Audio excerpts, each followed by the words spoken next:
Oh my gosh. Please tell me I didn't. Hello, hello, hello. Thank you so much for being here today. I have a very, very special guest, and I'm going to have to tell you a story on myself in just a second. But first, I want you to know that Julia Goodfellow-Smith, who has been on the podcast before, is back to join us today. She says she's an ordinary person who is doing something extraordinary, which is living her bucket list. And all of her bucket list stuff is so extraordinary. When we last spoke a couple of years ago, she had solo hiked the England's 630-mile southwest coast path. Since then, she has cycled King Alfred's Way, a 217-mile cycle route in southern England, and she's walked the Camino de Santiago pilgrimage twice. In between times, she has been busy writing about her adventures. She has a new book coming out that we're going to be talking about, and hoping to inspire others to live their bucket list too. Julia, thank you so much for being here. I'm so excited to have you. Thank you so much for having me back, Kelly. It's really nice to see you again. And for everybody listening, I'm just going to have to tell you, because this is one of Kelly's dumb things that she just did. We just did the entire interview, but I never hit record. So we're doing this again, just like it was the first time we've ever done it. But you're going to get it like all refreshed and ready. So tell us a little bit. I think I'd like to just lead with, you talk about living your bucket list, but even more so about adventures. So why are adventures so important, especially to women like us? I love going on a bit of an adventure. Sometimes it's not all fun. You have what I think of as type 1 and type 2 fun. There's actually type 3 fun as well, but I'll focus on type 1 and type 2. Type 1 fun is the sort of fun you have on holiday. It's all fun. It's lovely. Type 2 fun is where might not be such great fun at the time, but afterwards you really appreciate what you've done. And that to me is what adventures are about. You've pushed yourself a little bit, you've taken yourself out of your comfort zone, you've gained confidence usually because you've done something new and different. And so, yes, having that little bit of adventure in your life is really important. It also gives you something, certainly for me, gives me something to look forward to when I'm mired in life and writing books. I love my job. I love writing. But the number of hours I spend sitting at my desk, it's really good to know that there's another adventure on the horizon that I'm going to be getting up and away from my desk for in a month or two or a week or two's time. Isn't that so true? It's like having that North Star out there. And yeah. And when you have adventures, they aren't always like perfect times, right? There's some adversity, but that's where those stories come from. And those are the things that you tend to remember too, isn't it? It's so interesting, and not remembering, oh my gosh, that was so hard, but oh my gosh, maybe that was difficult and I did it. Or like, I don't know. I mean, what comes to mind is one of the women that was on a trip. She was on a trip with us, and her kid said to her, "Who are you? What do you think you're doing? I'm not sure if you should do this. This sounds really scary. What happened to our mother?" And these are adult children, right? But she had so much fun, and it was an adventure, something to look forward to that she'd never done before.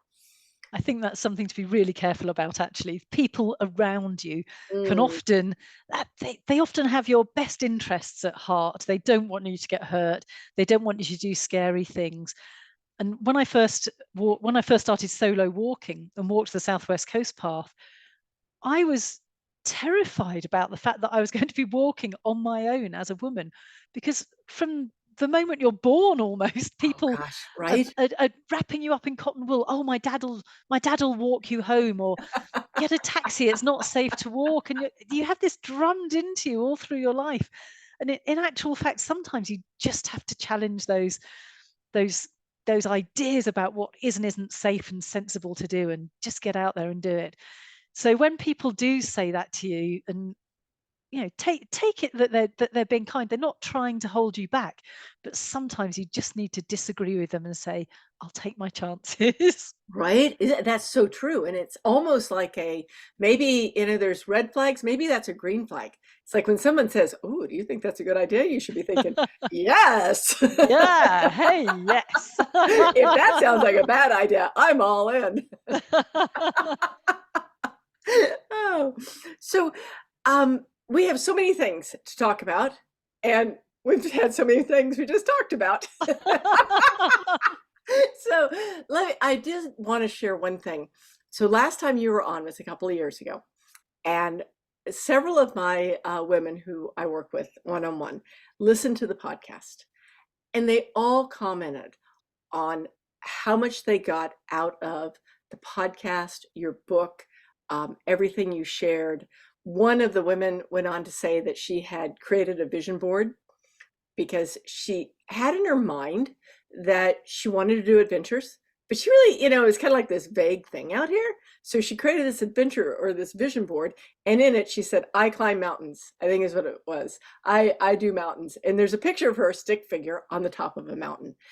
And it was so cool because that year she did one mountain with me and I think two others. Like, how fun, right? And this was because she read your book and listened to the podcast. So I'm saying that because A, I want you to know, and B, anyone listening, you want to listen to Julia because she writes these books that touch your heart. So tell us about this. So you did the Santiago, not once, but you did it twice. So can you tell us why you did it twice? Let's start with that question. Okay, it's the Camino de Santiago. For anybody that doesn't know, is a series of pilgrimage routes across Europe that all end at Santiago de Compostela, which is a city in northwest Spain. Last summer, I had the opportunity to walk. Usually, when people say they've walked the Camino, they're talking about the French route, and I walked most of that last summer.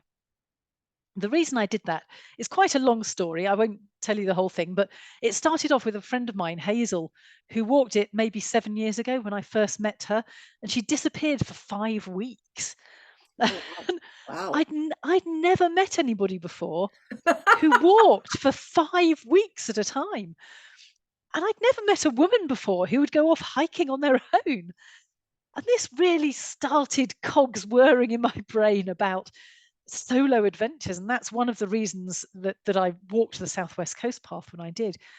It also got cogs whirring in my brain about pilgrimage because she was buzzing when she came back. And I started wondering, well, I'm not a religious person, and nor's she. And I thought, well, how could a pilgrimage be anything different to just a long distance walk for people like me? So when I had an opportunity this summer to walk with her, to walk that route again, I just thought, yeah, I'd like to do that. I'd like to find out.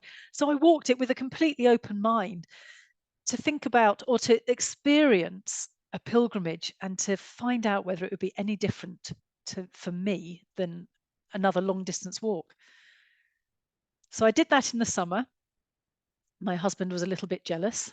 and Yeah. and also Mike and I have always had a 10-year plan. And it was in a bit of a state of disarray. We hadn't quite got it up to date over the last couple of years. And we needed to really get ourselves and our plans realigned. So he suggested, or I suggested, depending on which person you believe, one of us suggested that we walk part of the Camino together in December as well and revisit our 10-year plan. I've just left a gap there because my husband's just come home and he's just about to walk through our back door and make a Oh, noise. So if you wouldn't mind just cutting it briefly. He's looking through the window to see whether he can come through. so Brad, we had go ahead and edit out that section. Yeah, Just a sorry, Brad. second. I left a quiet bit. Mike, I'm recording my podcast at the moment, so if you could come through quickly, please, that would be great. Sorry. We had a bit of a technical issue earlier, which is why we haven't finished yet.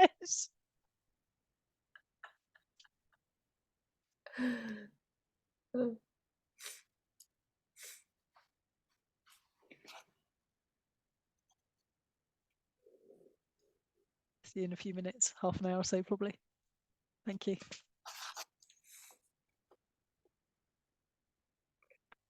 Okay, we're good now. Thank you. Perfect. Okay, so the first time you did it was a bit of a pilgrimage. The second time you did it was to reconnect with your 10-year plan. So I would like to ask you, did you discover the spiritual part of the Camino? Especially for a non-spiritual person, is what you said. I did, yes. Let me tell you first of all that only about a third of people who walk the Camino walk it for purely religious reasons. Okay. The other 2/3 mainly have some sort of spiritual reason for walking, although not religious. And as I say, I walked with an open mind just to see what happened.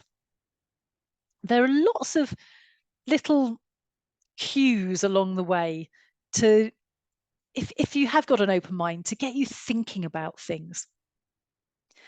You'd see signs that said, turn your lead into gold. And people would make messages on the path. They'd make the word love out of stones, for example. And all sorts of little things like that. We went into a donativo, which is like a little cafe where you make a donation rather than being charged a set amount for things. And leaning against one wall, there was a branch that was covered in shells. Now, most pilgrims who walk the Camino de Santiago put a scallop shell on their rucksack as they walk to identify them as pilgrims. And there was a sign on this tree that told pilgrims to, or suggested to pilgrims, that they might want to leave their shell there, along with anything that didn't serve them well in their life. And you see all of these little cues around you that suggest that there's something more to the Camino than just a long distance walk, things that get you thinking. And then there are the pilgrims. You're walking with thousands of other people. You have hundreds of thousands of people walk the Camino every year. It's not as crowded as it sounds, actually. But you still have this steady stream of people all walking in the same direction to the same destination. And you walk with people for a while and you talk to them. And there's something special always about walking and talking. But on a pilgrimage route where people are often walking to process grief or to work through an issue that they have, you often end up having these much deeper conversations than you would in everyday life with people. So there are all sorts of clues and cues along the way that make you think about things that you wouldn't normally think about. And then the big cue is the Iron Cross. So on the French route, there's a big iron cross about 2/3 or 3/4 of the way across the route. And pilgrims carry a stone with them that represents a burden that they want to leave behind at the Iron Cross. So all of these things are happening in your Wow. mind. And yes, I really did feel like there was something different about the Camino. It is a spiritual route for me. And I thoroughly enjoyed that aspect of things. A couple of the people that I walked with said to me, no, it's just a long distance path for us. So it doesn't work for everybody. Maybe Right. they didn't want it to. Maybe they didn't walk with that intention, which is absolutely fine. Right. It's different for everyone. It Mm, sounds quite magical though. Yeah. it is. There's something very special about the Camino. Yes. So two things. One of them is that you also just did so you are an excellent long distance walker. Like this is your thing. And you also decided to do a bike ride this year. Or I guess this year, last year. Uh Might even be the year before last now, but might even be the year. So since we last spoke, since yes. we last spoke. And it was a long ride. So two things about that. One of them, talk about first getting ready for these hikes, these walks, the bike ride, whatever. And then tell us a little bit about the journey that happened with you on the bike. Okay, I will talk about both of those things. First of all, getting ready. For me, for hiking, for long distance walking, that's easy. I just set out from my front door and I walk. I like to train. I like to train with a pack on my back. So I'll start off by doing walks that are a few miles long and build up normally to about 10 miles, because I don't generally walk really long days when I'm doing long distance walking. I generally walk between 10 and 15 miles a day, because after that it starts to hurt more. Right. So I just, for me, that's enough in a day. So I tend to build up to being able to do 2 or 3 10-mile walks on consecutive days, and I build up the weight of my rucksack as well. So before I walked the Camino this summer, I was practicing with a rucksack that was actually heavier than the one that I took with me, which meant that the walking was an absolute joy when I got there, because I was absolutely fit for it. It was fabulous. Going Nice. back to the bike ride, it was a slightly different situation. I had been booked on a long distance walk a few weeks before I went on the bike ride. When I got back, I had 6 weeks in which to train. It's a 217-mile ride, as you said, and it's mainly off-road. My experience on a bike in the last 10 years has been maybe 4 or 5 outings. It's not something that I've been doing regularly. So I was starting from a fit, I was fit, I was walking fit, but I wasn't cycling fit, and I had 6 weeks to And get there's a cycling fit. difference. There is, every There's a different difference. activity, there's always something different about it. Even the stamina, I think, somehow feels different It does. for cycling. Well, certainly between cycling and walking. With cycling, you can't just slow down Good because you point. fall You over. fall over. Just doesn't work. Whereas with walking, you can carry on walking and slow your pace and continue heading in the right direction. It just doesn't work on a bike. It's true. It's true. um, And then add to that the fact that you're off road, which I think always makes it harder. It's a yes, it's it's a more arduous exercise than just sliding along on a road.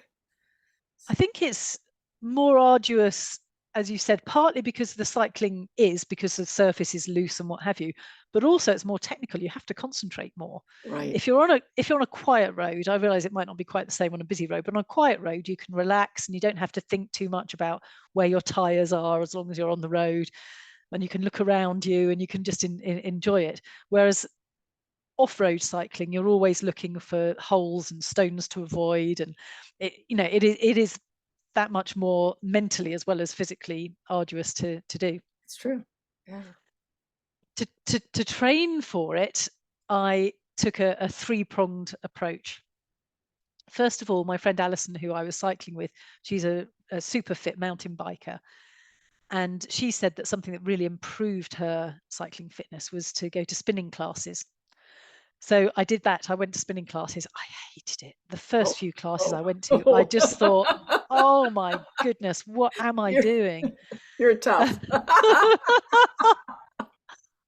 By the end of the training period, I was rather enjoying it. Wow. Okay, I've never And gotten to that point. a good, well, the last class I went to, I was feeling quite grotty when I walked up the hill. I walked up the hill to the class, and I was just, I didn't really want to go, and I was forcing myself along, thinking, you've got to do it, Julia. And the teacher came in and she put some music on, and it was 1980s music, and I thought, oh, things are looking up. Because it was my era of music, and suddenly it was the end of the class, and I'd almost been Wow. singing along as I went. Wow. So I was fitter, it was good music, and somehow it just became enjoyable. Having said that, not enough for me to carry on going.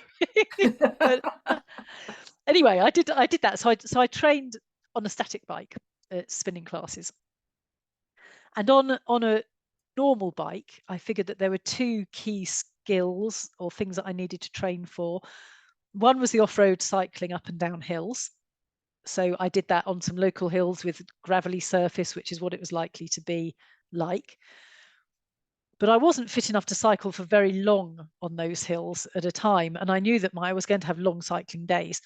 So I also did longer distance bike rides on the flat.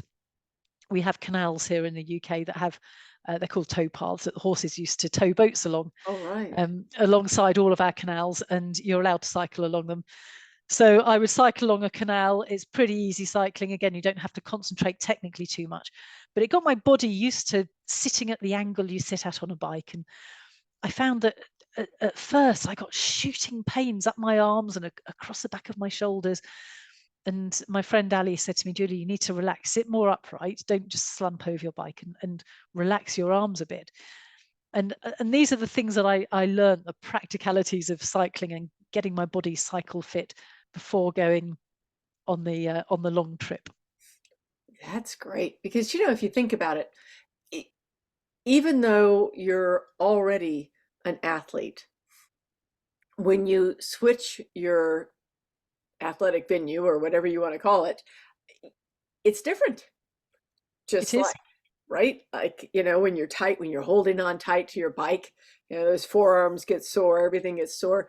And it comes back to something that you teach, which is how important it is to train. Like, so tell us a little bit because I want to talk about your new book, but really quick, can you come back to your bucket list book and the pieces of it? Because that has been an eye opener for so many people who listen to my podcast. If you can just speak to that, and then I really want you to talk about your new book so that everybody knows what they need to read next. Lovely. Thank you. Yeah. Live Your Bucket List is a book that gives you simple steps to follow to do just that, live your bucket list dreams. A lot of the examples I use are from my own life living my bucket list, and particularly from that solo hike on the Southwest Coast Path. I had so many brilliant experiences that illustrate the points really well, so I used that. There are 4 milestones that you go through when living your bucket list. The first one is to ignite your dream, I've called it. It's about really understanding what you want to do. If you're having an adventure or you're pushing your comfort zones, things are going to get tough sometimes. So choosing the right bucket list dream, something that you're actually passionate about and you really want to achieve, is a good start for actually achieving it. Because if it's something that you think you should want to do and Ooh, good things get point. a bit tough, then you Yeah. might not actually get over the finish line. The second milestone is all about planning, and that includes things like planning your training, not just what you're going to do, but how you're going to find the time to do it as well, because Good point. something else is probably going to need to give. So it's planning your route and learning from other, planning your route, planning your bucket list, whatever your dream is, and understanding what you need to get from where you are now to achieving it, whether that's time, money, training, anything else that's required. And there are simple steps that you can follow to get through that planning process. The third milestone is all about implementing your dream. As I say, things are likely to go wrong at some point. I expect that the lady you work with who walks up mountains now had some tough moments. There would have been moments when Right? she was thinking, my goodness, what on earth am I doing? And having some strategies in place to get over those hurdles, to deal with problems when they arrive, is really important. And that's what the implementing your plan section of the book is about. And then the fourth section, which is really easy to forget, but I think is really important, is reflect and celebrate, or celebrate and reflect, whichever way around you want to do it. You need to give yourself a pat on the back. If you've done something a little bit adventurous, if you've pushed your comfort zones a bit, then congratulate yourself, celebrate your success a little bit. Don't just move straight on to the next thing, but think about what you've achieved, what you've learned, how you've grown as a person, or how you've helped other people. Doing all of those things to reflect and celebrate your success, I think rounds off the bucket list experience perfectly, and it I helps you to love that.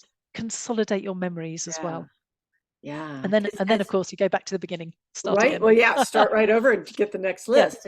But coming back to your idea of consolidating and reflecting and celebrating, it's such a big deal because it's so easy to just go, yep, did it, off to the next, when you never come back to who you were before. Yes. Yeah. All right. And So and every while you've been doing that adventure as well, while you've been pushing your boundaries and you've learned and you've developed, then if you think about that and you think about how you're going to apply it in your life going forwards, then as you say, you're never the same person, but you're more never the same person if you've spent that time thinking about what you've learned and how you're going to bring that into your life. that is so true. I can think back to one particular moment in time, and I'm not going to tell the story because the story is silly as all get out. But the bottom line was, I was afraid of doing something, and then I thought, wait a second, you just ran this river in Mexico that was big, and you went down a big waterfall, and you did all these things, and you're worried about this little thing over here. Suck it up, Cal. Right? Suck it up, Buttercup. If you can do that, you can do more. And Yeah, it really, absolutely. it's a change. Like, it just changes the way you look at things. Um, so given that change, tell me this. The Santiago, or the Camino de Santiago, has come up so many times for me lately in conversations, which makes me wonder if, it's on my bucket list and I just don't know it yet. But it has come up quite a few times lately. Your new book is all around your your trip, your travels, your walk. Tell us about your book and what everybody has to look forward to in it. Thank you. The main body of the book is about my experience of walking the Camino de Santiago, about some of the challenges that I faced, the things that I learned, those spiritual moments, the questions, the just the whole experience. So if you have any thoughts about pilgrimage or long distance walking, what's it like to walk the Camino? How is it a pilgrimage rather than just a long distance walk? How does that all work? Then that section of the book is for you. Or even if you just like reading about adventures and thinking about other people and how you might apply some of the things that they've learned and done to your own life. So that's the main body of the book. And there's also a section, I've talked about Live Your Bucket List already. There's a section in the book that's all about applying that process from Live Your Bucket List to walking the Camino if you want to plan your own trip, which would work equally as well for other through hikes or long distance hikes. And that section gives information. It talks about stumbling blocks and overcoming stumbling blocks and how you might find the time and the money, and gives some very practical advice about what accommodation's like on the Camino and how much money you might need to take with you and things like that as well. So it's the stories from my experience, but also some very practical information. So the book will appeal to people who like that sort of adventure story side of things, and also to people who are planning to walk their own Camino, or even might be planning a little bit like you, who might be thinking about walking It it, don't might quite be know out there. yet. So what's so cool about this book is that I've read, I've actually read probably 3 books about walking. Now that you're talking about it, 3 books about walking the Camino, right?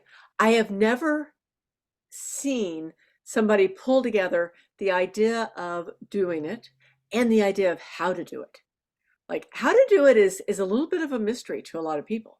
So the fact that you put everything in there, in fact, there's somebody who's very dear and to me in my life, and he was going to do this, he and a friend.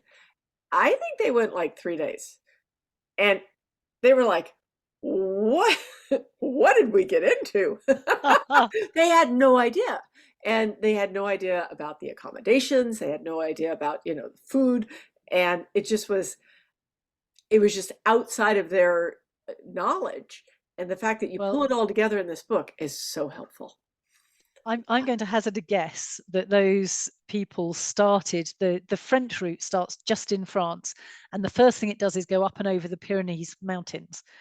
And the first 2 days are just uphill. Now, I didn't walk that section, but I know that for a lot of people, that is a really punishing start to the Camino. That's a tough start. And so I do include that information in my book and how to choose routes. which is a section actually that was written by somebody who I met when I was walking, Sarah Duma, who has a YouTube channel where she talks a lot about the Camino. But she spent the whole of last summer walking different Caminos. And so she's written a bit about how to choose the different routes, and thinking about things like where to start and which route might be best for you is really important, so that you're not put off by those first few days necessarily, or at least you know they're going to be really difficult and things ease off after that. Right? No, it's true. I've had several people say, I didn't know it was that hilly. I Yeah. didn't expect that. And yeah. And you know that now that you're talking, I'm just thinking, yesterday I had a conversation with one of my clients and she's getting ready to bike the coastal route of it. And so, yeah, I think it's something that people are, your book is here at a right time because people need to know this. So a couple of other things, and before, because I would keep you here all day, which I already have tried to do. Sorry about that. So tell us a little bit. You have a couple of gifts, and for anybody listening, this will all be in the show notes. But at the same time, if you're just listening right now and you want to just jump off and grab it, tell them a little bit about what you have because it's very nice. There is obviously the book will be available, Walking the Camino by me, Julia Goodfellow-Smith, and Kelly will put the links for that in the show notes. What I've also done is produce a PDF that is just 2 sides of A4 called Planning Your Pilgrimage. And there are questions on there for you to answer and spaces for you to write your notes. If you're planning any pilgrimage or a long distance walk, just things that you might like to think about to help you go through those 4 different milestones. Now that's a really short version, but it'll help you to get on your way. And that's going to be available from my website, and the links that Kelly's going to put in the show notes as well. Awesome. And if you're wondering, yes, the book, when we are recording this just slightly before the book comes out. The book will be out mid-April, right? So That's it right. will Yeah. be out and ready for anybody listening. And we will have the contact information and everything in the show notes, but also they can find you all over social media and at your website also, which is Julia That's right. GS, I'll tell you in just right? a minute, if I may, Okay. because there's something that I'd like to say about the books, Absolutely. or well, both Absolutely. of the Live Your Bucket List, Cycling King Alfred's Way, and Walking the Camino. They're available in different formats, so Oh, good. you can have paperbacks or an audio book and ebook, of course. So you can buy them in different formats. And for Walking the Camino, I'm also going to produce it in large print. So Oh, nice. if you have sight impairment, then that's available for you too. So sorry about that, just a No, no, slight no, that's perfect digression, because because, I thought it's you know, worth mentioning that. it's when I take my glasses off at night and read, my Kindle's on large print. Yeah, me too. Yeah, yeah. In terms of finding me, my website is juliags.com. That's juliagolfsierra.com. Everything that you might want to know is on there. There is a section which is a /Camino, which is about the Walking the Camino book. Easy to find if you get onto the website. And then in terms of social media, I'm usually Julia GS Author or Julia GS Author Speaker, as you can see in my name here. And I am Julia Goodfellow-Smith on LinkedIn and on YouTube. Well, we are so honored to have you here. And I am so grateful that you were willing to re-record this.